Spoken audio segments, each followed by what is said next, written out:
rattrapage. Le grand rattrapage, c'est une semaine de talk pour apprendre à utiliser l'IA. Moi, je me présente, je m'appelle Kevin, je suis cofondateur et journaliste du Ticket. Le Ticket, c'est, comme vous le voyez, le média des équipes produits, des médias enfin, des équipes aussi qui construisent la tech européenne et un petit cadeau déjà pour les membres du Grand Rattrapage. Le ticket, on a une version premium, donc pour des abonnés, avec un paywall notamment pour les gens qui ne sont pas abonnés. Eh bien, on vous offre un mois d'abonnement premium pour les personnes qui sont participantes à ce grand rattrapage.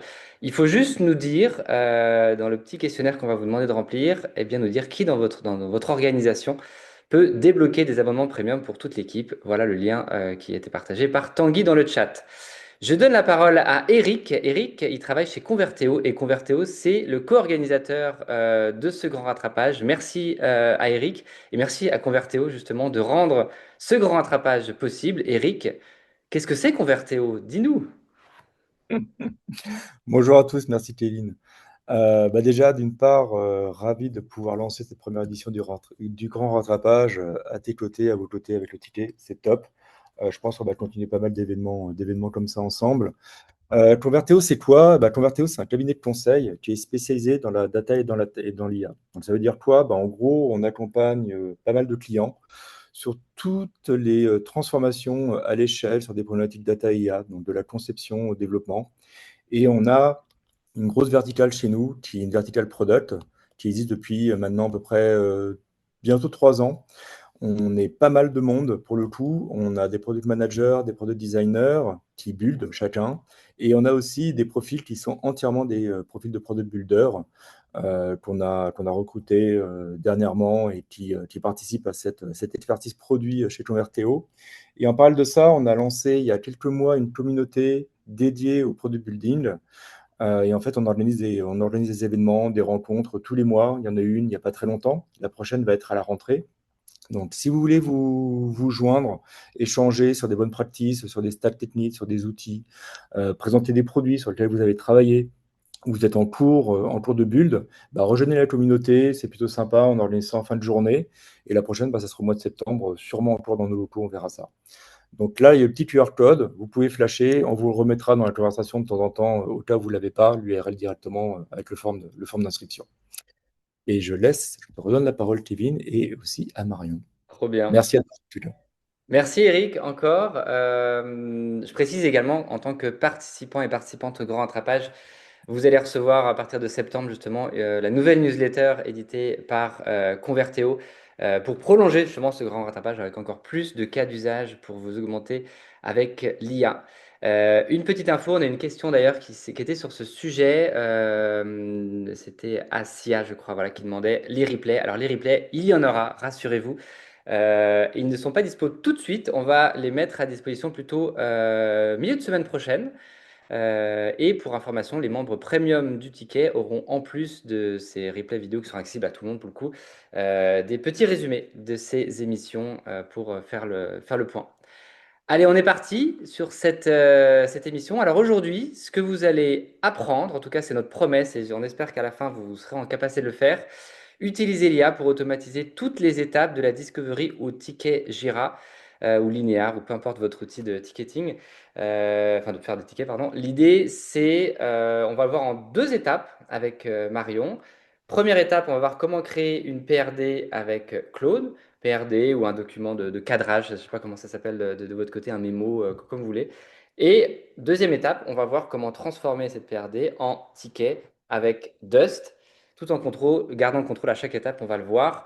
Marion, toi, ça fait une dizaine d'années que tu travailles dans le produit, tu as notamment travaillé pour Make.org.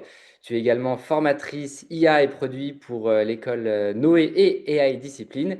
Et d'ailleurs, alors ça c'est quelque chose qu'on ne savait pas quand tu as contacté pour l'émission, c'est tout récent. Tu as rejoint AI Discipline à temps plein aujourd'hui. Merci en tout cas d'être avec nous pour ce grand rattrapage. Euh, Merci. Merci pour l'invitation. Ravie d'être avec vous et de pouvoir parler à Jean IA. Exactement. Alors, pour commencer, j'aimerais qu'on pose le cadre. On va vous raconter une histoire aujourd'hui. On va tous se mettre dans la peau vous êtes product manager pour un produit qui s'appelle Jellyfin. Alors Marion, on va te laisser partager ton écran pour que tu fasses une petite, tu nous montres ce que c'est que Jellyfin, qui est une sorte en fait de Netflix open source. Alors je sais pas s'il y en a qui connaissent déjà. Moi, je ne connaissais pas. Marion, toi, tu l'utilises. Donc voilà, c'est un peu, ça ressemble un peu à Netflix, hein, c'est ça?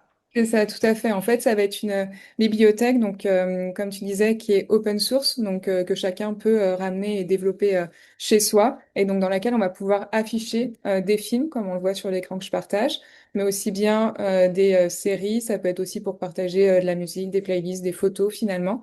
Et donc l'expérience utilisateur, elle ressemble à ce que vous voyez là. C'est vraiment la démo disponible en ligne pour pouvoir se projeter sur l'expérience utilisateur. On va avoir des vignettes pour les différents films disponibles. Et si on veut en fait accéder derrière... Ah là, j'ai lancé le film. C'est le mot. Bon, on va pas se mater T'as le film. cliqué au bon endroit. Si on veut pouvoir accéder à l'information, eh ben, faut qu'on ouvre la vignette, qu'on aille lire le détail de l'information. On va retrouver le titre, la note, un petit résumé, les acteurs, la distribution. On peut aussi, du coup, comme vous l'avez vu, lire le film.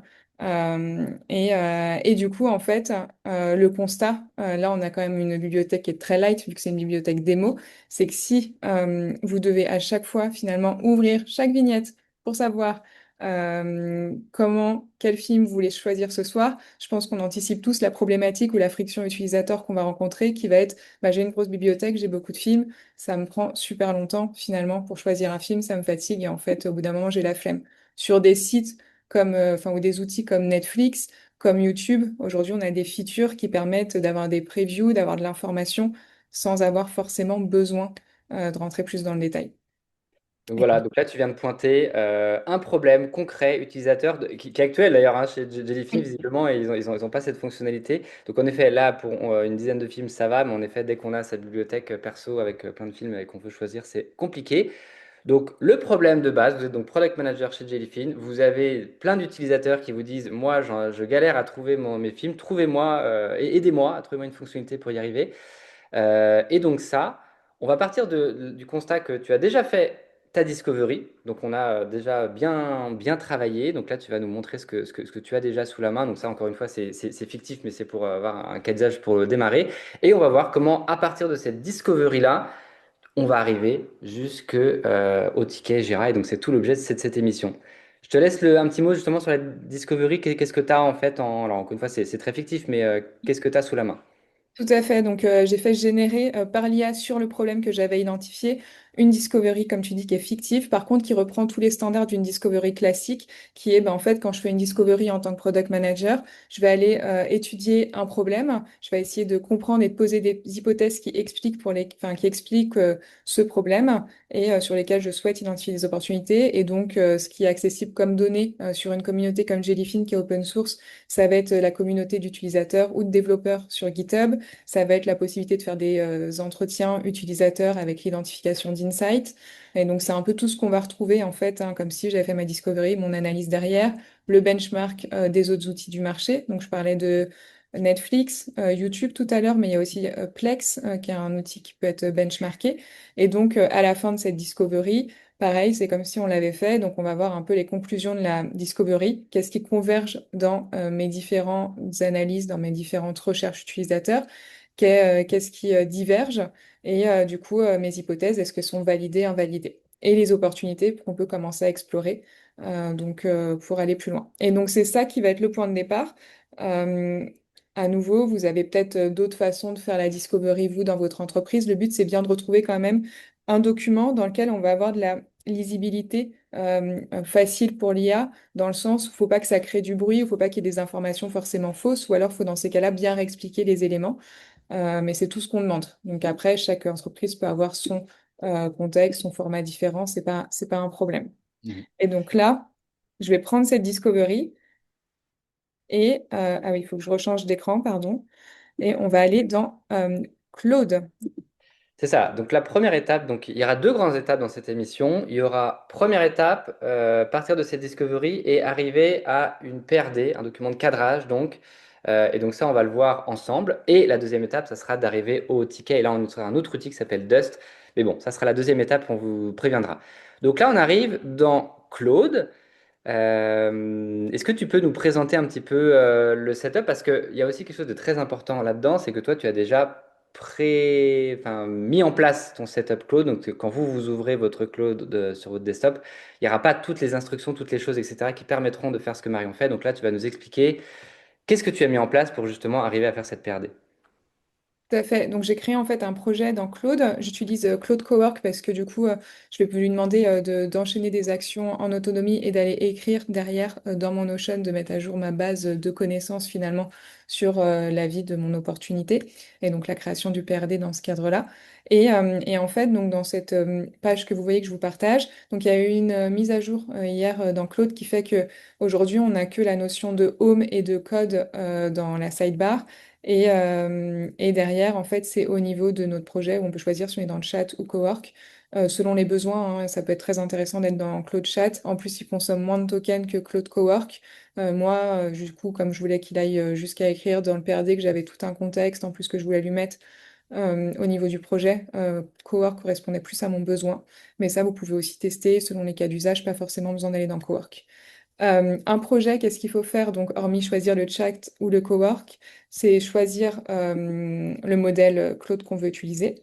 Là, je suis sur un sonnet parce que je lui demande un peu de réflexion, mais j'ai pas besoin qu'il aille sur du Opus qui est très coûteux.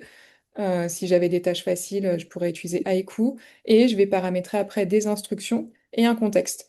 C'est tout l'intérêt du projet, c'est de pouvoir paramétrer un contexte associé à mon environnement de travail. Si j'ai juste des instructions, ça peut très bien être géré par les skills, par les compétences.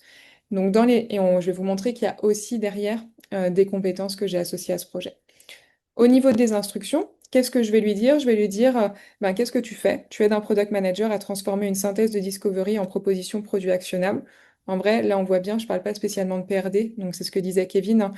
Là, j'ai pris l'exemple du PRD, mais si vous êtes en shaping, ça peut être un shaping, un brief produit, enfin, qu'importe la méthodologie que vous avez en entreprise. Après, ce sera à vous d'expliquer à l'IA ce que vous voulez en output. Et, euh, et je lui explique en fait qu'il va devoir suivre un workflow. Et c'est là où en fait je lui dis, ben, tu vas transformer cette synthèse discovery, et c'est les 5 étapes qu'on va suivre ensemble Mm. pour en faire à la fin, qui est l'étape simple, un PRD actionnable. Et c'est les 5 étapes qu'on va faire, c'est je review ma discovery pour identifier ses limites, je cadre mon opportunité produit, je fais la vérification de la code base et c'est pour ça justement que j'ai été mettre ce projet dans Claude parce que ça me permettait d'avoir la code base et parce que Jellyfin est un outil open source, j'ai pu récupérer la code base. C'est aussi l'intérêt. Ça peut être très bien si vous voulez vous entraîner aussi à faire des flows chez vous. Si vous n'avez pas accès à la code base dans votre entreprise ou si vous êtes en recherche d'emploi ou étudiant, vous pouvez récupérer des projets open source comme ça pour jouer avec l'IA et monter en compétences. Après, du coup, arbitrage produit tech et donc pour décider ce qu'on fait en fait en termes de solutions et rédaction du PRD. Ça, j'insiste là-dessus, c'est vraiment très important les 5 étapes parce que c'est vraiment, vous allez voir, Claude va suivre ces 5 étapes et donc ça va être un peu notre fil rouge pour cette partie-là en tout cas. Et donc c'est pas Claude qui l'a inventé, c'est vraiment Marion qui l'a cadré et canalisé en tout cas pour suivre ce flow-là. Et pourquoi d'ailleurs j'ai mis ces étapes? C'est parce que, enfin, en fait, en général, le risque avec l'IA, c'est que sinon, on se retrouve avec beaucoup de documentation à la fin à lire. Et enfin, c'est hyper dur de devoir se taper 3 pages de doc. En plus, ça peut être très verbeuse, comment on voit les écarts, comment on s'assure d'avoir pas oublié des choses. Là, tout l'intérêt de ce flow, en fait, c'est de demander à l'IA de nous aider à nous dire, ben, attention, là il y a un point d'arbitrage ou attention, là il y a un écart ou là j'ai besoin que tu prennes une décision et donc toujours rester maître en fait à chaque étape de la décision et d'avoir du coup de l'information qui va être découpée au fur et à mesure et donc pour un cerveau humain beaucoup moins épuisant que de faire un flow où on lui dit d'y aller ou derrière faut rectifier, faire machine arrière où on oublie des choses. Et donc c'est aussi pour ça que je l'ai sur Claude et en fait vous verrez sur Dust c'est la même mentalement c'est la même logique que j'ai mis en place parce que je trouve qu'elle m'aide beaucoup à vraiment mettre mon énergie là où il faut. Et on sait qu'aujourd'hui, avec l'IA, il y a tout un enjeu de charge mentale. Et donc, ça me permet, moi, de sécuriser un peu cette partie-là avec moi-même. Et du coup, au niveau du projet, j'ai rajouté aussi des règles très transverses, qui est le PM reste honneur de la décision. Ça revient à ce que je viens de vous dire. Tu dois jamais sauter une étape, tu dois toujours passer par ces étapes. Enfin, je suis un peu lourde, mais ça me permet vraiment de sécuriser le fait que les décisions elles restent les miennes. Parce que c'est hyper important en entreprise, en environnement professionnel, qu'on soit honneur, responsable de ce qui se passe. Je lui ai mis des règles d'économie de token pour pas qu'il anticipe les prochaines étapes, pour qu'il écrive de manière raccourcie et qu'il soit pas trop verbeux. Et après, des règles pour la lecture de la discovery, du code et tout. Ok, donc ça, c'est, on a vu la petite à droite, là, instruction, c'est le Ouais, contexte. Il y a d'autres, enfin, instruction, pardon. Il y a d'autres choses que tu l'as donné en contexte, justement. On voit la code base notamment. Ça, c'est super important également. Tu peux nous dire un petit mot sur ces éléments en input qu'il a déjà de base, enfin, que tu as ajouté, mais qu'il aura de base désormais pour le tout à lancement du fait. projet. Tout à fait. Il y a la code base, donc comme je disais, parce que j'ai une étape où je veux qu'il aille vérifier ce qu'il y a dans le code de Jellyfin. Demain, vous êtes dans vos entreprises, vous avez accès. Ça permet en fait de pouvoir voir. Claude, il va aller du coup vérifier les éléments, les API qui existent, tout ce qui existe déjà en fait dans la code base que vous pouvez potentiellement réutiliser. Ça remplacera pas un dev, bien évidemment, mais ça permet des fois de éviter de pinguer toutes les 2 minutes notre équipe de développeurs et donc de limiter aussi le contexte switching de leur côté. Donc ça, on peut le faire. Ça permet vraiment de le rattacher au niveau du projet et de s'assurer que l'IA, en fait, elle va aller le chercher à chaque fois. Et j'ai un autre fichier qui est doc, qui est plutôt la partie template des outputs que je veux que l'IA utilise. Là, on a Oui. des templates qui vont Discovery PRD. On avait aussi la rédaction de tickets et specs qui sont plus dans Dust, mais du coup, comme j'ai tout mis dans le même fichier, on les retrouve ici. Et en fait, ça permet à l'IA aussi de comprendre, soit pour comprendre l'input, mon Discovery, en fait, le template, euh, si je l'ouvre, il va expliquer en fait dans chaque partie, voilà, ce qu'il y a dedans. Et donc, ça permet de traduire en plus des explications que j'ai, et ça va lui permettre aussi de compléter. Et sur le PRD, voilà, j'ai mon template. Et en fait, du coup, ça va permettre de vraiment le cadrer, de faire en sorte qu'il respecte bien. C'est un autre filet de sécurité pour éviter des allers-retours, de mauvaise compréhension, d'ambiguïté qu'il peut y avoir si dans mes instructions ou dans les infos que je donne. Donc, si dans votre boîte, vous avez d'autres templates que ce que Marion va montrer, c'est possible. Voilà, vous avez juste de changer à ce niveau-là, justement, pour avoir votre template à votre charte, on va dire. Tout à fait. Et j'ai rajouté un glossaire, ça c'est hyper utile euh, pour limiter les ambiguïtés et interprétations de l'IA. Le glossaire, ça peut permettre, voilà, là c'était quelques termes qui étaient utilisés côté Jellyfin pour pouvoir traduire enfin éviter l'interprétation de l'IA. On sait que sinon c'est un risque ouvert ou une boîte ouverte au risque d'hallucination. Et donc s'assurer qu'en fait quand l'IA dit quelque chose, et ben, c'est basé sur un glossaire. Là il est très light. Mais dans votre entreprise, potentiellement, il y a plein d'autres choses qu'il faut expliquer sur soit la code base, soit des pratiques internes, soit des terminologies que vous avez en interne pour être sûr que l'IA l'interprète pas. C'est une bonne pratique que je vous conseille d'utiliser. Ça t'a pris combien de temps, justement, pour setup ton Claude, là? Est-ce que tu te rappelles un peu, enfin, est-ce que c'est une question d'heures, de minutes, de jours? Euh, En setup, je pense que c'est une question d'heure. Alors, en fait, il y a toute une partie où on va faire le premier setup. Là, il y a encore les compétences qu'il faut que je vous montre aussi. Donc, je vais setup ça assez rapidement. Peut-être, en fait, je peux tout mettre. Je me fais beaucoup aider de ChatGPT pour créer mes agents. Du coup, je lui explique mon contexte. Je lui dis dans quel outil je veux créer, qu'est-ce que je dois mettre dedans et tout. Et je vais créer une première base de travail. Et après, en fait, il y a toute une phase de test. Et c'est ça en fait qui va prendre plus de temps. Donc le setup en tant que tel, je dirais maximum 1 heure. Par contre, après, il y a une phase de je teste avec des documents réels de la vraie vie, en phase de test V0, on va dire, pour le lancer. Et après, je le teste dans mon quotidien de PM.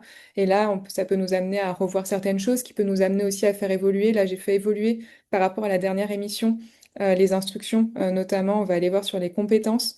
Parce que je trouvais qu'ils répondaient plus aussi bien suite aux dernières mises à jour. C'était la semaine dernière, ben, c'est quand ils ont remis Fable. Je trouvais que j'avais de moins bonnes réponses. Donc j'ai fait un peu bouger les instructions. Je les ai réduites en taille, elles étaient beaucoup plus verbeuses à la dernière émission. Donc du coup, des fois, on peut se rendre compte, au début, enfin, ça peut très bien marcher, on va tester à petite échelle, on va tester de manière beaucoup plus large, et après, il peut y avoir de l'ajustement en cours de vie de l'agent, il faut faire attention, si on voit que ça dérive et tout, ça fait partie du cycle de vie. Donc là, on arrive sur le dernier point de contexte après on va tout y aller. Ça, c'est les skills et compétences. Est-ce que tu peux nous en expliquer un peu ce que c'est? Et là, en l'occurrence, tu présentais celle-là. Ouais, tout à fait. Les skills, c'est ce qui va permettre de sécuriser encore plus la qualité de la output et de la réponse de l'IA dans le cadre de votre usage. Donc, c'est dans Claude. Là, j'en ai activé que deux pour m'assurer qu'il aille pas, parce que sinon, il va aller chercher à chaque fois tous les skills qu'il doit utiliser les plus pertinents. J'ai activé celui-là qui est un challenger de PRD qui m'aide vraiment à m'assurer, enfin, de vérifier que le PRD, il est conforme à des principes produits. Donc il y a ce premier et du coup ils ont revu l'interface, c'est insupportable. Pardon. Je pense Euh, que pour le replay, dans 2 mois, quand vous regarderez de l'émission, l'interface aura probablement encore ouais. changé. Avant en fait il t'affichait visuellement ceux qui étaient activés et ceux qui n'étaient pas activés. Et là ils sont tous au même niveau. Donc en termes d'expérience utilisateur, pas ouf.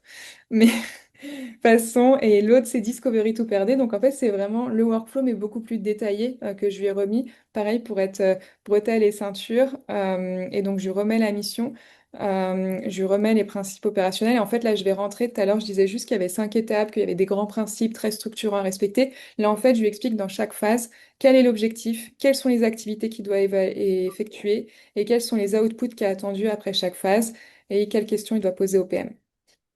Et donc, on rentre à un niveau granulaire plus fin et c'est vraiment un soutien des instructions du projet pour, euh, pour vraiment sécuriser le fait qu'il respecte bien mon flow.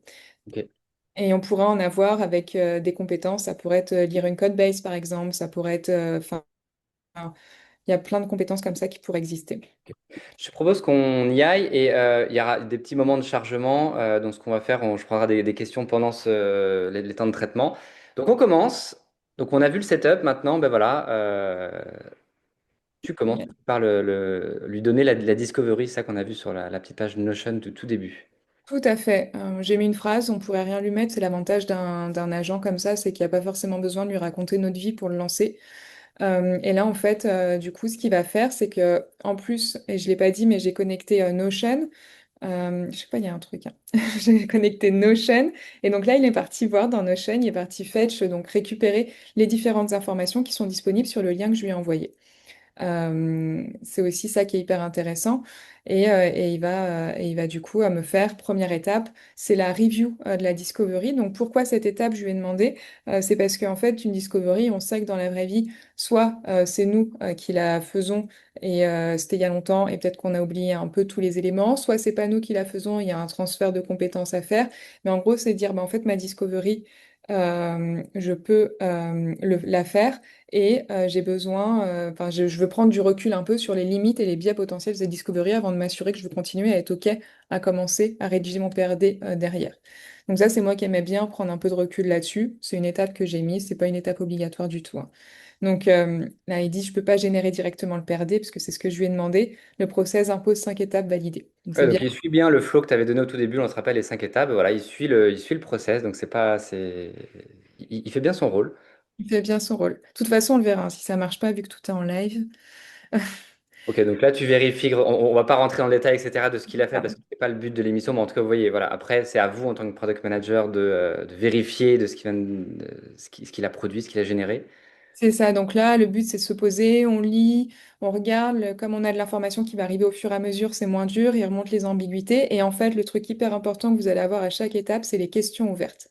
Les questions ouvertes, c'est des questions sur lesquelles, en fait, l'IA va avoir besoin qu'en tant que PM, on prenne des décisions pour s'assurer que derrière, ça alimente la suite du process.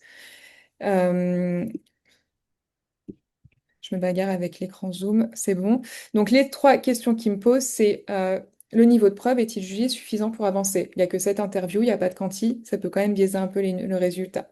Donc il te challenge un peu là quand même. Ouais, bah c'est ce que je lui demande. Et du coup, je dis oui. Dans la vraie vie, on sait très bien que ça arrive souvent même que les discoveries soient pas aussi parfaites qu'on le souhaiterait. Et donc, c'est voilà, c'est se dire est-ce qu'on est OK de continuer dans ce format-là? Le scope doit-il rester desktop only ou le mobile doit être considéré dès l'opportunité de framing? Là, on va rester sur le desktop only. Comme ça, il réduit le scope. On voit qu'on commence déjà à se recentrer un petit peu. Et la piste réutilisation du triplet doit être traitée comme une hypothèse à vérifier en phase 3. Alors là, le triplet, je sais ce que c'est. Si vous ne savez pas déjà, première bonne pratique, ça serait de lui demander, en fait, je ne sais pas, tu peux m'expliquer ce qu'est le triplet. Le triplet, pour vous, je vais vous l'expliquer. C'est en fait les petites vignettes qui sont générées dans le Jellyfin. Elles sont générées au chargement d'une vidéo et elles permettent d'avoir une vignette quand on navigue sur la barre de navigation de la vidéo et de voir un peu où on se situe dans le film. Et en fait, pour arriver à répondre à cette problématique de je ne sais pas quoi faire ou quoi choisir en tant qu'utilisateur, des bonnes pratiques qu'on va avoir sur YouTube, par exemple, c'est d'avoir des previews. Donc potentiellement, réutiliser ces vignettes pour générer des petites previews, ça pourrait être intéressant. Donc c'est une hypothèse, il n'y a rien qui est confirmé. Ok. Et donc je lui dis oui. Et là, voilà, on peut poser des questions si c'est pas clair. On peut challenger, ça reste une IA, c'est un outil, pas forcément la vision de tout. Elle construit des feedbacks, des challenges sur la base des infos que vous lui donnez. Il peut y avoir des choses qu'elle n'a pas identifiées, vous pouvez challenger là-dessus, hein.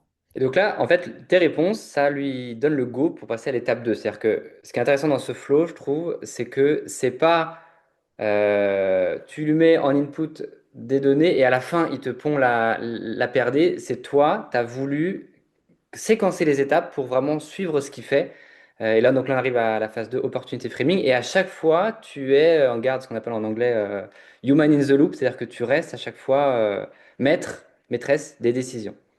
Oui, tout à fait. Ouais, bah, moi, je préfère en termes de posture, dans un contexte pro, effectivement, garder l'ownership des décisions. C'est comme ça que j'utilise l'IA et c'est comme ça que je l'ai construit. Et là, effectivement, on passe à l'étape 2. D'ailleurs, on voit, hein, je ne l'ai pas dit, mais en fait, quand on utilise son projet, on voit la progression des étapes quand on les a mis et on voit où en est l'IA assez visuellement, en haut à droite. Et du coup, donc le framing de l'opportunité, il va poser le problème, les users targetés, les objectifs, les métriques de succès. Il me dit que là, il n'y a pas de métriques de Enfin, comme on n'a pas de données quanti, on n'a pas de baseline, il n'y a pas tant de métriques de succès qui sont actées. Le in-scope, out-scope, les assumptions, les risques. Les risques, ça va être des risques sur des choses qui remontent. Il y avait un enjeu sur les utilisateurs qui était la performance. C'était quelque chose qui a été assez important parce que comme c'est de l'open source, c'est beaucoup des gens qui utilisent parce qu'ils devent ça chez eux. Ben, du coup, il y a une performance, c'est un levier pour les utilisateurs qui utilisent ce type d'outil qui est importante. Donc ça, Hmm. ça ressort de la discovery en fait. Et à nouveau, des questions. Les success metrics sont proposées. Est-ce qu'elles sont suffisantes ou est-ce qu'il faut définir des cibles avant la phase 3? Donc, je peux aller revérifier. Il me propose nombre moyen de fiches détail ouvertes avant lecture, temps moyen jusqu'à sélection d'un contenu, taux d'activation, désactivation de la fonctionnalité. Moi, ça me paraît bien. Et encore, je me questionne sur l'intérêt de pouvoir activer ou désactiver cette feature. Bon, là, on ne challenge pas mes idées de produits. De toute façon, c'est pas l'enjeu. Mais les success métriques, on va dire oui. Et encore une fois, vous envoyez d'autres, vous modifiez, vous lui dites, il n'y a aucun souci là-dessus. C'est le but d'y aller étape par étape. Hmm. Et le trade-off over-enrichi versus preview immersif, privilégie-t-on par défaut l'option la plus légère en cas d'ambiguïté? C'est où? Ah oui, c'est ici. Enrichissement du over versus... Ah oui, le but c'est soit est-ce qu'on affiche des données enrichies quand on passe en over avec notre souris, soit on part sur de la preview type vidéo comme je vous parlais avant. Euh, Bah moi je serais plus pour preview en prio et over enrichi si preview non dispo. Là, on va relativement vite, c'est-à-dire que Marion, enfin, j'imagine que dans le vrai vie, tu prendrais plus de temps pour Oui. évidemment relire, etc. Encore une fois, c'est un cas fictif, c'est vraiment pour montrer la dynamique, etc. Mais vous, dans votre cas, euh, on vous souhaite de rentrer peut-être plus en profondeur, etc. L'idée, c'est vraiment d'être challengé. Toi, tu utilises beaucoup le mot de sparring partner pour l'IA, c'est-à-dire que c'est vraiment quelqu'un qui te renvoie la balle et avec qui tu peux faire une partie de tennis et avoir un compagnon, justement. T'es pas toute seule, en fait, pour te faire cette tâche-là. Bah, j'utilise exclusivement comme ça, hein. Même d'ailleurs pour la petite anecdote, là, du coup, comme tu disais, j'ai rejoint AI Discipline la semaine dernière. Bah, j'ai créé mon projet GPT avec tout mon contexte et tout. Et en fait, il me pose des questions. Il se met dans la peau de Rémi, dans la peau de Tristan ou dans la peau de moi, dans mon nouveau rôle. Et il me challenge et il me pose des questions à chaque fois. Et je trouve que c'est hyper fort d'utiliser l'IA comme ça pour prendre du recul et pas juste en mode exécution. Alors justement, ça m'amène une question que, alors je sais plus les noms, désolé, je suis perdu dans le chat, mais en tout cas, quelqu'un qui me demandait pourquoi tu utilises ChatGPT justement pour, enfin, au début notamment pour faire tes prompts, etc. Est-ce qu'il y a une raison particulière ou Je pense que c'est vraiment de l'habitude. Ouais, C'est vraiment une histoire d'habitude. Ça fait longtemps que j'utilise OpenIA. Je l'avais un peu moins utilisé au profit de Claude et Claude, je l'aimais un peu moins la semaine dernière. Ça a changé depuis. Mais je te disais, il y avait une petite mise à jour de tous mes prompts que j'ai dû faire suite à leur mise à jour. Mais Claude est très bon aussi pour nous aider à rédiger des prompts. Il y a des features qui permettent de rédiger ces instructions où il nous guide. Pareil, dans Dust, il y a aussi des features comme ça. Il y a Sidekick. Je pense que c'est vraiment plus par habitude. Je pense pas que ChatGPT soit meilleur qu'un autre. Euh, ok. Ça, ouais. j'avais pas vu à droite là, on voit la progression, c'est-à-dire que peut-être vous avez vu phase 1, phase 2 terminée, etc. Ça, c'est vachement, j'ai même pas percuté qu'il y avait, il suit bien le cheminement, c'est top. Ouais, c'est ça. Euh, Ouais. Je vais prendre un peu des questions aussi. Alors, on nous demande, est-ce que il serait possible de nous partager ce que tu avais partagé au tout début, là, les instructions, etc. Est-ce que ça, c'est des choses que tu as dans un Notion ou que tu pourrais partager après l'émission potentiellement? Ouais, carrément, je peux regarder. Après, sinon, c'est aussi des choses que je peux partager en formation. C'est le sujet des formations que je donne aussi à KI Discipline. Donc, je peux les partager, mais c'est vrai que pour pouvoir les faire vivre dans le temps, je conseille aussi d'essayer de comprendre comment on les construit. Parce que derrière, comme je vous disais, là, je les ai toutes revues la semaine dernière. Et en fait, avec les IA qui bougent, les mises à jour, les nouveaux outils, ça peut évoluer, mais je peux tout à fait les partager. On nous parlait alors, au tout début, si on revient sur la notion de glossaire, les termes du glossaire sont sur la code base, nous demande Alexandre. Cela, dans ce cadre-là, c'est sur la code base parce qu'il y a toute la lecture code base et parce que je suis pas interne à Jellyfin. Donc, il y a potentiellement peut-être d'autres éléments de glossaire qui auraient été pertinents, qui n'étaient pas sur la code base. Euh, Ok. mais dans ce contexte, ça suffisait. Mais si par exemple, vous avez en interne des terminologies pour parler de certaines choses, ça peut être hyper utile de l'expliquer à l'IA aussi parce que c'est des choses que vous allez pouvoir retrouver par exemple dans votre discovery, peu des raccourcis, des noms de projets, des choses comme ça. Ok. Donc là, l'étape 3, tu nous rappelles ce que c'est déjà l'étape 3?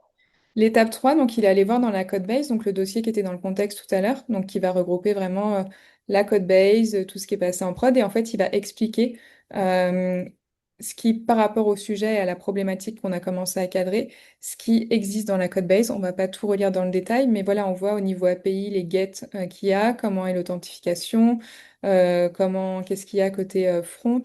Et en fait, c'est pour permettre d'identifier les potentiels éléments qu'il va pouvoir réutiliser ou non, ou devoir créer, et commencer à identifier un peu un enjeu de coût de développement. Ça peut, comme je disais, c'est pas pour remplacer un développeur. Je pense que le développeur, il continue à avoir son expertise d'arbitrage et de choix en termes d'architecture, en termes de meilleures solutions, mais ça peut permettre d'être plus autonome en tant que PM pour aller chercher les informations, pour pouvoir renseigner, pour pouvoir commencer à aller sur des solutions un peu plus sûres et aussi identifier des questions qu'on peut poser aux développeurs derrière et donc amener. Parce qu'en fait, là, ce que je voyais dans le quotidien, c'est que des fois, on arrive dans nos rituels, on arrive avec notre solution produit, et puis après, il y a un énorme blanc quand on veut discuter avec nos devs, nos designers. Et donc là, on peut arriver aussi avec des questions directement très concrètes et donc à arriver à avoir un débat beaucoup plus direct sur qu'est-ce qui est possible, qu'est-ce qui n'est pas possible. Et donc là, voilà, il m'analyse la code base.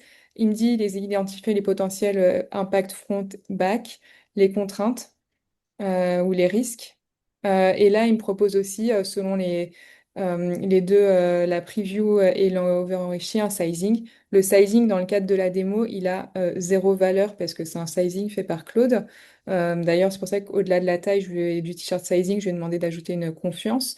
Mais c'est quelque chose qui pourrait très bien être renseigné si vous travaillez avec vos développeurs en mettant derrière des exemples de ben, développer tel élément, ça a pris tant de temps, enfin, avoir vraiment un référentiel, ce serait un autre type de glossaire qu'on pourrait avoir finalement, et ça peut permettre d'avoir un peu plus de visibilité sur le coût de développement associé. Ok. Et donc là, ah oui, il y a toujours ces fameuses petites questions qui te posent à la fin. C'est ça, comme ça, on reste focus. Confirme-t-on un fallback par item plutôt qu'un choix binaire par bibliothèque? Si preview, si données dispo, oui.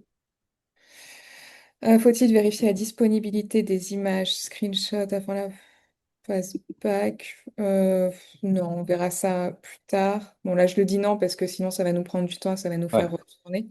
Le risque, mais on pourrait revérifier effectivement, et c'est là où c'est intéressant. Et le risque de performance, sujet à traiter, spike technique. En fait, ça, du coup, pareil, les sujets de perf, les sujets techniques, ça peut nous permettre d'identifier très tôt dans le process s'il y a des spikes à faire. Donc les spikes, c'est des temps qui sont pris côté dev pour faire des analyses techniques avant de lancer des coûts de développement. Et on pourrait se dire, bah, en fait, là, on identifie un truc en lien avec notre PRD, selon les priorités, les sujets en cours, bah, on peut se prendre du temps sur un sprint en cours ou un sprint à venir avant d'aller plus loin ou en parallèle de la préparation de la feature et des tickets pour faire cette analyse de spike technique qui peut influer aussi les choix de solutions. Je précise que les trois questions à chaque fois qu'il te pose, c'est encore une fois toi qui lui as demandé de te les poser, hein. C'est pas lui naturellement qui va te poser ces trois questions. C'est vraiment dans le script initial de l'instruction. Tout à fait, et même le nombre de 3, c'est moi qui Oui. l'ai limité parce qu'en fait le risque aussi c'est que sinon on se retrouve avec un nombre de questions à rallonge très vite avec l'IA, hein. Quand on lui demande pose-moi des questions pour avancer, ben, on se retrouve à 10 questions. Si on fait cet exercice de découper pour limiter la charge intellectuel de tout relire et être sûr d'être focus et qu'à la fin on se retrouve avec 10 questions à répondre, en fait finalement notre cerveau il va fatiguer à la relecture suivante et on perd un peu l'intérêt. Donc Ouais. là l'idée c'est qu'il priorise les questions les plus bloquantes. C'est pour ça que ça ne veut pas dire que tous les sujets sont remontés et c'est là où il faut rester vigilant en tant que PM aussi. Et du coup, quatrième phase, on arrive sur la proposition produit, donc on commence à avoir une solution qui se dessine. Si du coup on a les données, ben, on aura notre preview. Sinon, on a un over enrichi, donc avec les informations, les métadonnées qui sont présentes dans le détail de la fiche, mais qu'on remonterait à un niveau en amont pour faciliter le choix. Il y a le prérequis de slide technique qui est indiqué, les alternatives qu'on a considérées qui sont pas explorés ou écartés, les trade-offs, les risques. Enfin, on retrouve à chaque fois cette synthèse. Et si on lit dans le détail, on verra que finalement, à chaque fois, bah, il reprend bien les éléments qui ont été dit avant, les décisions qui ont été actées, et c'est hyper lisible. Et vous voyez, c'est pas des documents vraiment à rallonge, c'est structuré. Et ça, c'est pareil, ça fait partie des choses que je lui ai demandé. Après, c'est pas Ouais. moi qui lui ai dit dans le détail, mais les risques, questions en suspens et tout, hein. Je lui ai mis en grande partie quand même, mais valides-tu le principe hybride comme solution? Oui. Le spike éthique bloquant avant le PRAD, mené en parallèle. Ça, on va le créer aussi tout à l'heure. Over enrichi, c'est quoi les données? Là, on a année, note, extrait. On peut ajouter, on ajoute genre, par exemple. Voilà, Si c'est une comédie, un film d'action, etc. tout à fait. Et donc, on va arriver à la dernière étape qui va être vraiment la rédaction du PRD. Je profite pour poser des petites questions qu'on m'a posées, qu'on nous pose. Alors peut-être y a-t-il des fichiers skills mis à jour automatiquement? Et si oui, faut-il refuser l'accès à certaines modifications de skills pour garder la solidité de la génération de PRD? Mes fichiers skills, pour le coup, moi, se mettent pas à jour automatiquement. Du coup, mais par contre, ils sont bien derrière en Ouais. garant de la méthodologie, du respect du process. Enfin, ils sont bien appelés. Mais après, ils se mettent pas à jour. Mais ils sont D'ailleurs, bien on m'a posé une question sur les skills, justement. Est-ce que tu peux un peu rappeler ce que c'est? Est-ce qu'on on dit, est-ce que ce sont des plugins préconçus? Est-ce que c'est un peu comme ça qu'on pourrait le définir? bah, ça va être, c'est des plugins préconçus, ça va être à nous de les concevoir selon nos besoins, vraiment de les rédiger. Donc, on peut les concevoir dans Claude. Il y a un skill qui aide justement à la création de skills. Et c'est en fait des compétences. Alors là, dans mon cas, c'est une compétence qui me permet de sécuriser mon workflow et de le dérouler avec vraiment tous les bons garde-fous comme je le souhaite. Comme je vous montrais tout à l'heure, il y avait une compétence qui ressemblait vraiment plus presque à une compétence humaine qui est challenger un PRD. Je suis PM, finalement, j'ai une skill à moi-même qui est challenger un PRD. Ben là, je l'ai transformé informatiquement. Donc, ça peut être à la fois de la méthode, à la fois des compétences un peu plus métier, mais c'est là pour, en fait, pareil, s'assurer que l'IA, quand elle fait un exercice, elle se mette bien dans le rôle ou la posture qu'on lui demande d'avoir, et ça complète les instructions qu'il y a au niveau de mon projet qui sont plus cadrantes.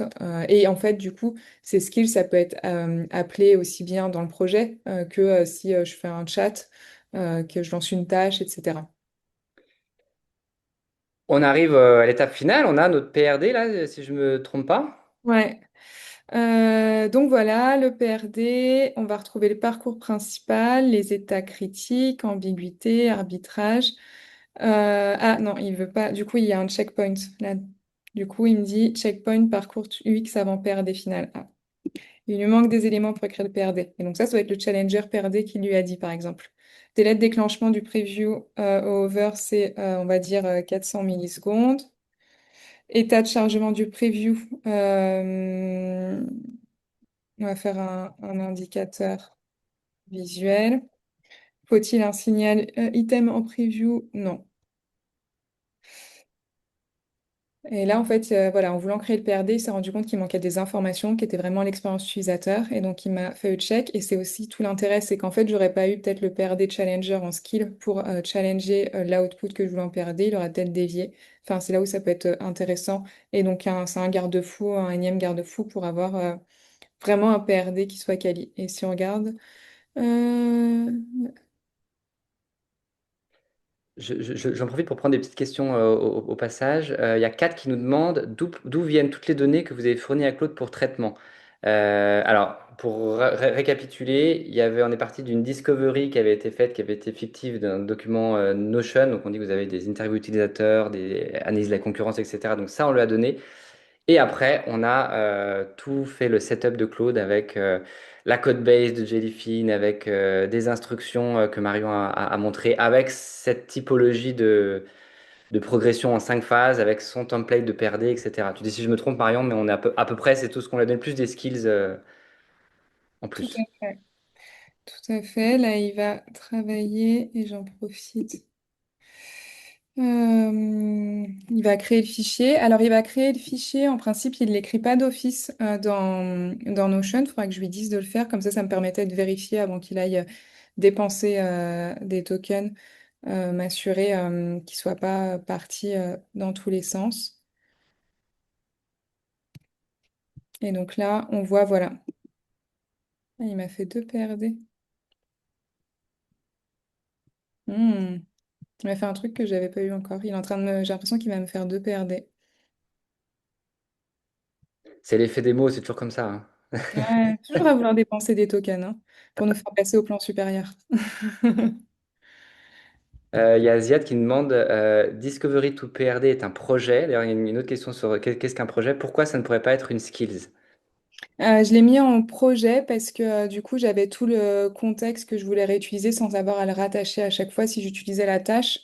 Je me serais retrouvée finalement avec devoir attacher manuellement à chaque fois le fait que je mets ma code base, j'avais mes templates et tout. Là en fait je l'ai systématiquement dans mon projet et j'ai pas à mettre ce contexte un peu type RAG finalement. Ok. Là, on a le PRD, du coup. Voilà. Peut-être qu'il y en a deux, d'ailleurs. Non, en fait, il n'y en a que un, mais du coup, bon, oui, il n'y en a que un, c'est bon. Et donc là, tu demandes de le rédiger sur, Oui, sur ton doc Notion, c'est ça? c'est ça exactement. Je vous montre une page Notion qui est vide. Et du coup, dans le PRD, on va retrouver la structure que je lui ai demandé. Le parcours utilisateur qu'on a validé, le scope, les impacts codes, les arbitrages PM, les questions qui restent en suspens et qu'on n'a pas adressées parce que, en fait, on n'adresse pas forcément tout à l'écriture du PRD. Mais pareil, ça permet derrière d'identifier les choses qu'il faut adresser, voir avec les devs et tout. Donc, c'est hyper intéressant. Encore une fois, on le répète, hein, c'est le template de Marion de PRD, mais vous pouvez l'adapter au vôtre dans votre entreprise directement. Ça, c'est Tout à fait. l'avantage de l'IA, c'est que c'est très personnalisé. J'ai l'impression que mon ordinateur est un peu chaud, hein. Ah, voilà. C'est possible. C'est possible. Bon. J'essaye de changer sur Notion, mais là, il mouline. Euh, Alexandre nous demande pourquoi on n'adresse pas tout dans le PRD. Tout dans le Propre PRD, à- c'est-à-dire. Ouais, Alexandre, peut-être précise ta question pour qu'on puisse y répondre. Donc là, c'est bon. A priori, ça a été rédigé dans Mm, Notion. mm. Ouais, ouais, je me bagarre. Excusez-moi, j'ai les aléas du direct. Je me bagarre avec le partage d'écran. On va arrêter celui-là et je vais relancer avec Zoom. De toute façon, après, on va passer sur un autre outil qui s'appelle Dust pour passer justement de la PRD à la rédaction des tickets. Mais grosso modo, c'est la même dynamique. C'est-à-dire qu'à chaque fois, toi, tu l'as séquencé en étapes. euh, Mm.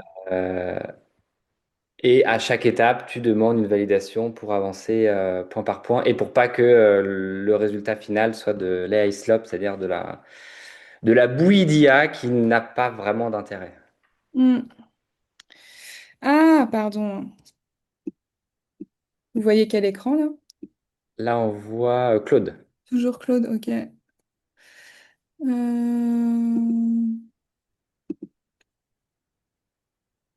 Ah, les jours de canicule, hein. Alors, question de Mino qui demande pourquoi passer par Dust pour la création de Oui, tickets et pas on peut, créer des sub-agents.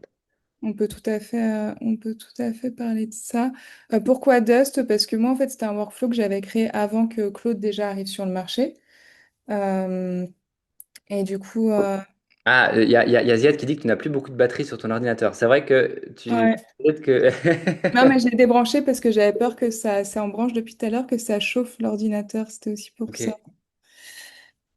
Hum. On a On va voir. C'est les la aléas communauté qui qui m'aident à setup. Ah, alors, c'était ça que je vous partage. Non, pardon. Ah, c'est ici. Ça va arriver. Il commence à. Mais j'avais peur que le chargement le fasse. Donc oui, pourquoi Dust? Excusez-moi, c'est bon, on y arrive. Pourquoi Dust? Parce qu'en fait, c'était un outil que j'avais paramétré déjà à partir de décembre que j'utilisais Dust et je le trouvais très bon pour la partie découpage, vraiment exécution, parce que là, Claude, on a eu toute une intelligence avec la code base qui était hyper utile, de challenge et tout. Dust, j'ai utilisé un peu différemment. Derrière, on peut mettre n'importe quel provider qu'on veut. Donc là, moi, par exemple, j'ai mis GPT 5.5, mais j'aurais pu mettre Sonnet comme j'avais dans Claude, il n'y avait pas d'enjeu. Je le trouvais assez bon pour m'aider à vraiment avancer dans mon orchestration. On va voir, c'est en fait les 6 agents là que vous voyez en rose. J'ai un agent en fait qui est orchestrateur. Alors l'architecture mentalement c'est pas du tout la même que Claude, mais en fait j'ai un agent qui orchestre et dedans j'ai des sous-agents. Chacun a sa propre mission. Et du coup, ce qui va, voilà, je le trouvais bon, donc j'ai pas voulu changer. Ça me permettait de gérer un peu la partie token, Claude qui était assez dépensière versus ce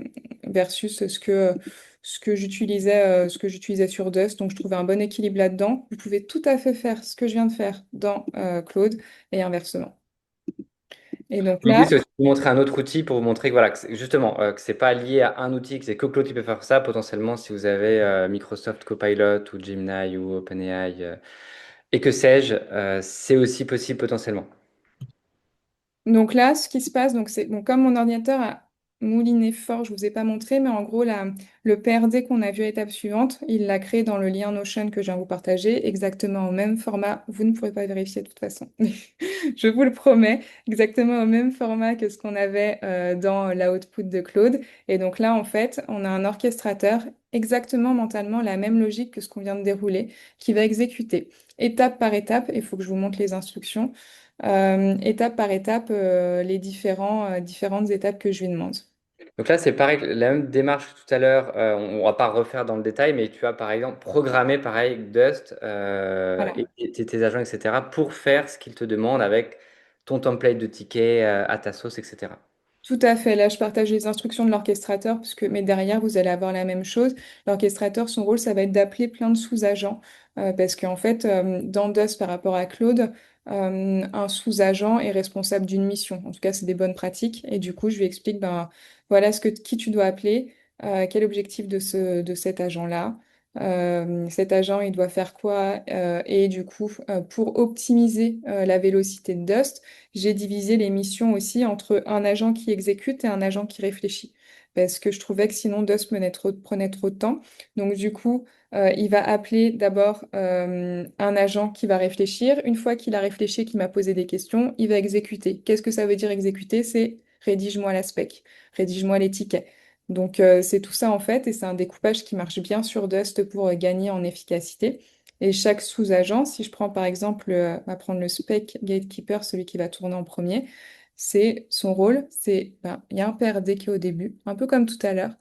Dis-moi ce qui manque comme information pour pouvoir transformer ce PRD en spec. Parce que dans mes specs, je vais retrouver mes user stories, mes critères d'acceptance, tous les éléments qui vont me permettre derrière de rédiger mes tickets. Et donc, on rentre à un niveau de finesse qui est beaucoup plus fin que le PRD. Donc, clairement, c'est sûr qu'il y a des choses qu'on n'a pas identifiées, arbitrées. Il y a des questions en suspens, peut-être des points que je dois voir avec mes équipes design, dev et tout. Et donc ça, c'est toi qui l'as programmé en amont. C'est pas magique et c'est pas créé d'emblée dans Dust. Yes. Et du coup, oui. Donc là, il me redit le lien. Le PRD contient 12 sections, etc. Oui. Et donc, il me demande, ça c'était pour vérifier qu'il a récupéré le bon PRD. Et donc, il me demande, ça peut être intéressant si vous voulez lancer des tâches en automatique, en fait, ou quand vous avez une grosse base de données, s'assurer qu'il prend bien le bon PRD.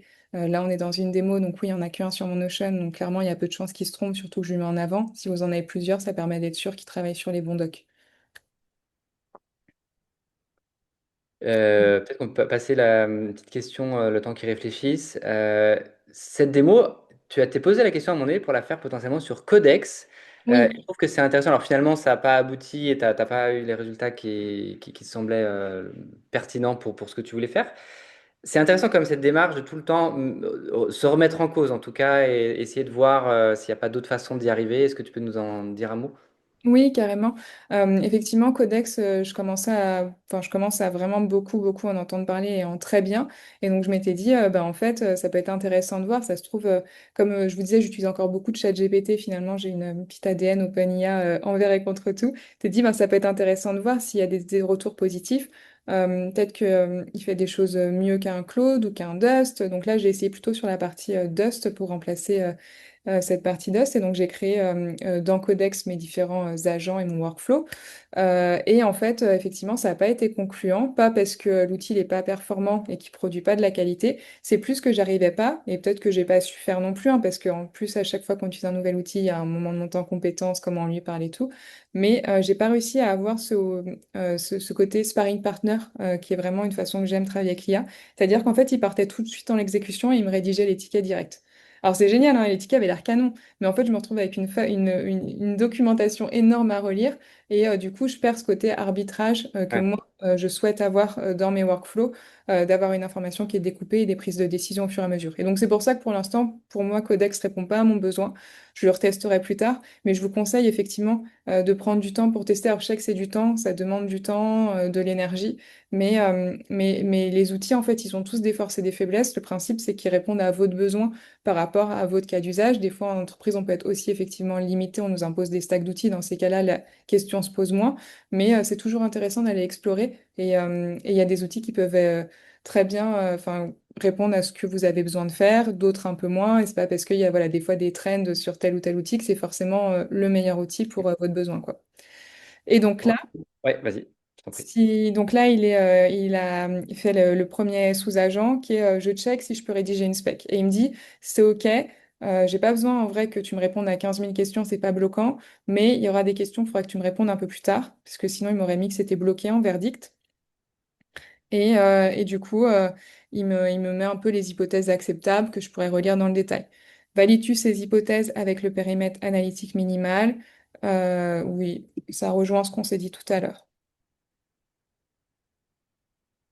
Si jamais, en fait, ce que je lui ai demandé, c'est dans le statut qui me met tout en haut, c'est de me dire, et ça permet d'avoir quelque chose de très visuel, de me dire c'est prêt avec Assumption, que c'est bloqué ou que c'est validé s'il y a vraiment rien qui bloque. Et donc, si c'est bloqué, il va me poser les questions et il va me permettre d'arbitrer. Et en fait, ce qui est intéressant, c'est que ben, forcément, pour préparer la démo, je me suis réentraînée à faire le flow plusieurs fois sur le même cas d'usage. Et du coup, selon la façon dont j'ai complété mon PRD en amont et les questions ou les choses auxquelles j'ai pensé et que j'ai précisé, ben, finalement, cette étape-là, c'est pas du tout la même réponse que je vais avoir. Pas du tout. En général, c'est soit bloqué, soit ready with assumption. Mais du coup, on voit que selon vraiment les réponses qu'on va prendre en amont, ben, l'IA, elle s'adapte à ce qu'on a.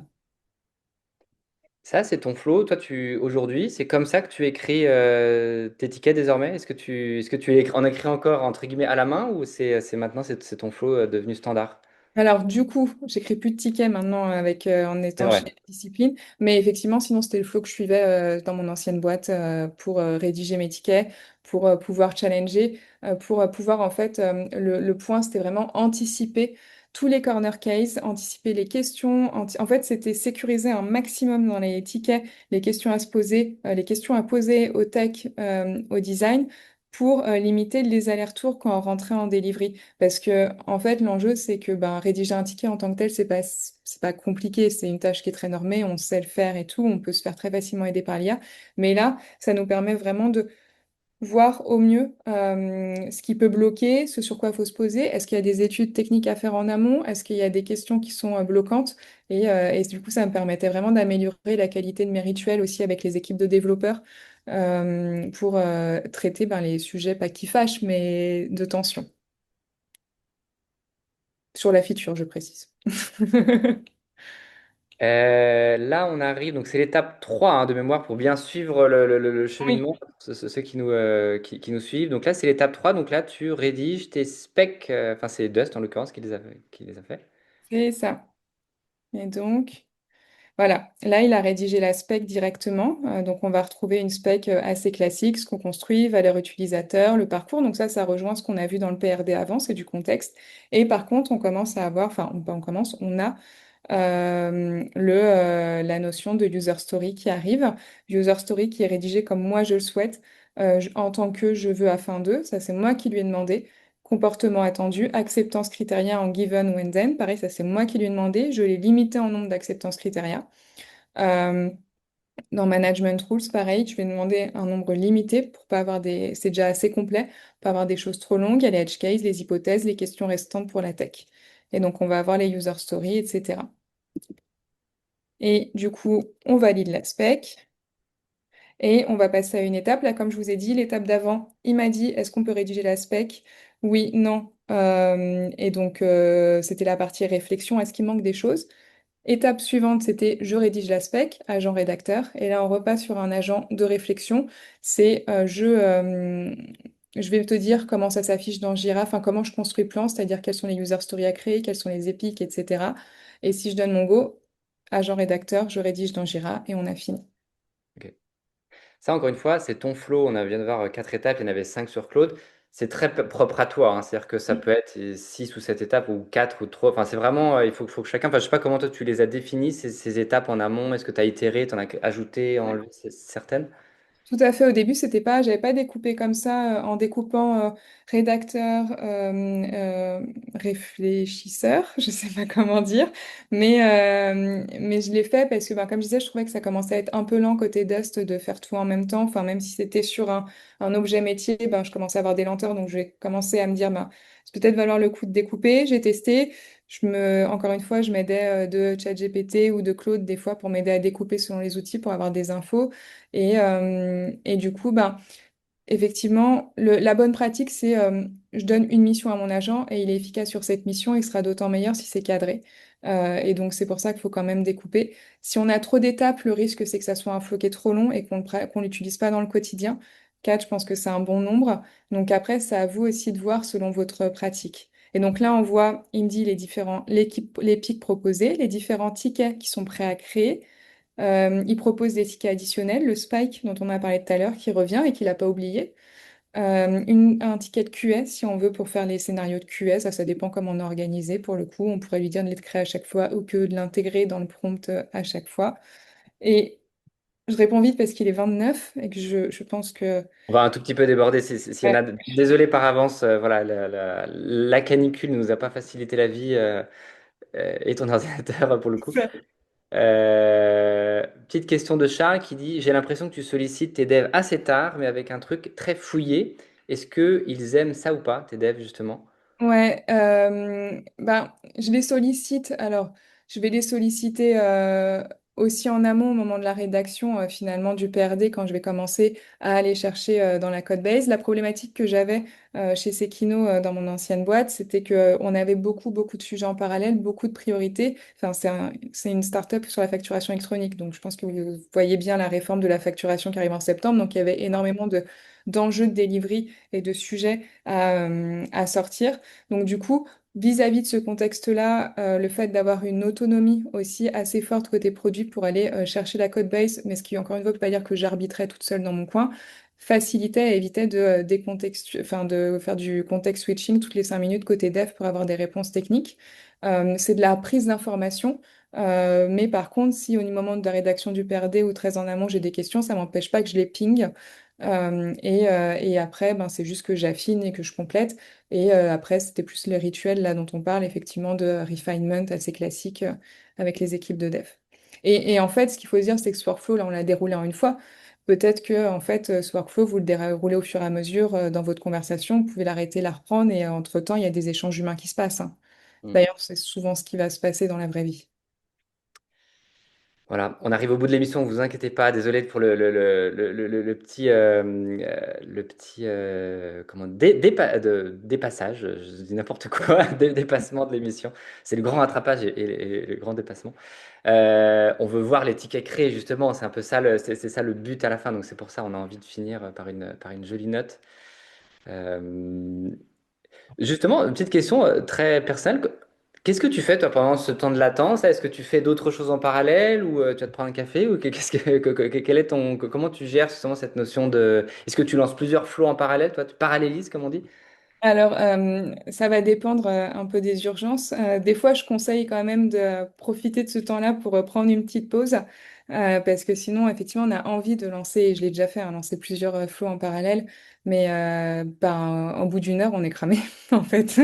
Ça demande beaucoup de concentration parce qu'on va switcher d'un flow à un autre selon la réponse de l'IA. Donc, selon les étapes, comme je disais, Dust, c'était un peu plus lent. Claude, on a vu que c'était déjà un peu plus rapide. Ouais. Là, sur la partie création de tickets, effectivement, il prend un peu plus de temps.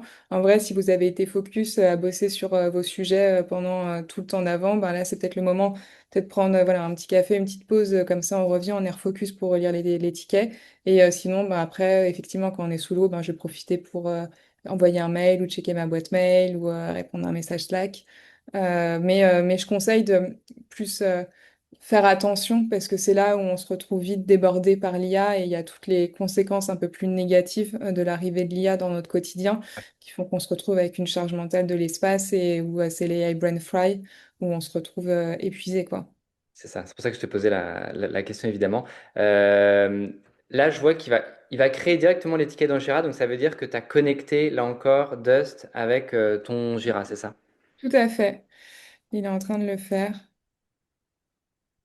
Ah voilà, il l'a fait. Il n'a pas encore tout créé, mais comme on déborde un peu, ça va permettre, il mettra un message après, mais il est en train de les créer au fur et à mesure. Hop. Et du coup, on va retrouver les différentes US qu'on avait dans la spec. Donc, l'ordinateur est en PLS. C'est le temps que ça se termine pour lui aussi. En même temps, je rapproche ma tête, j'ai un coup de chaud, je pense qu'il est pas bien. On va retrouver donc comme moi j'ai demandé à un template de respecter au niveau de mes user stories, un objectif user story, les acceptances critères, management rules, ça c'est mon template, vous pouvez avoir le vôtre, c'est vous qui donnez à l'IA les conseils que vous souhaitez qu'il applique. Et par contre, ce que je vais demander, c'est de rajouter un label AI generated, et ça vous pouvez totalement aussi personnaliser. Ce qui peut être intéressant, notamment en phase de test ou de lancement de ce type de workflow en entreprise, c'est d'avoir un statut un peu intermédiaire avant que le ticket il arrive en backlog et qu'il soit prêt à être pris par des devs, c'est un statut de review humaine pour stabiliser votre workflow avant de le mettre de manière industrialisée dans votre quotidien. Oui, pas surcharger ses devs de AI slop où en fait, voilà, c'est démerdez-vous avec ça les gars, ou les filles. Trop bien. Est-ce que tu veux ajouter un dernier point ou est-ce que tu veux qu'on aille jusqu'au bout? Ben non, mais voilà, là, il a tout créé. Il a précisé c'était de la SPEC ou de l'US, ça pareil, c'est moi qui lui ai dit. Il a créé l'EPIC aussi, en amont, qui a plus des éléments de contexte. J'aurais dû vous montrer, mais du coup, voilà, pareil, ça, c'est moi qui lui ai demandé. Donc, il a rattaché tout à l'EPIC. Donc, vous avez un board vraiment qui est prêt à être utilisé, à review, à partir en dev. Et voilà, on trouve l'EPIC avec les éléments de l'EPIC et les tickets. Et non, et voilà, il me dit qu'il a tout créé. Trop bien. Un grand merci Marion, franchement, bravo, t'as réussi à gérer tout ça malgré, voilà, c'est l'effet des mots en plus en live, donc encore une fois bravo de t'être, de ne pas avoir fait des vidéos à l'avance, tu vois, etc., de vraiment avoir tant, sans filet. Voilà, il y a une pluie, t'as vu cette nuée de cœurs et de petits clap-clap, voilà, bravo, merci en tout cas à toi pour le temps que tu as passé. On peut la remercier parce que tous les speakers voilà, le font de manière très bienveillante et de manière très généreuse. Donc vraiment, on peut les remercier sur ce grand rattrapage. Je vous donne rendez-vous pour le dernier grand rattrapage qui sera demain avec Julie qui va nous montrer, elle, ce qu'elle fait dans Claude Code. Julie, il y a quasiment un an, ou même plus, 6 mois, elle y connaissait rien à l'IA. Elle s'est lancée dans Claude Code et depuis, elle a développé son propre personnel OS. Franchement, c'est aussi une émission qui sera à suivre, comme toutes les autres en vrai. Merci encore Marion. C'était vraiment super. Je vois tous les gens qui nous disent. D'ailleurs, si vous avez aimé cette émission, pour nous, mais également pour Marion, répondez s'il vous plaît bien au questionnaire de fin. C'est super précieux et c'est un beau petit cadeau que vous faites à Marion qui vous a donné ce temps. Bah, si vous pouvez lui donner 3 minutes, ça prend vraiment 3 minutes pour répondre au petit questionnaire de fin. Nous, on envoie après tous les feedbacks aux speakers, donc ça nous aide, tout le monde, le ticket, Convertéo et Marion. Merci beaucoup Marion, à très vite pour la suite. Merci, à très vite. Bye bye tout le monde, bon appétit, à très bientôt. À demain.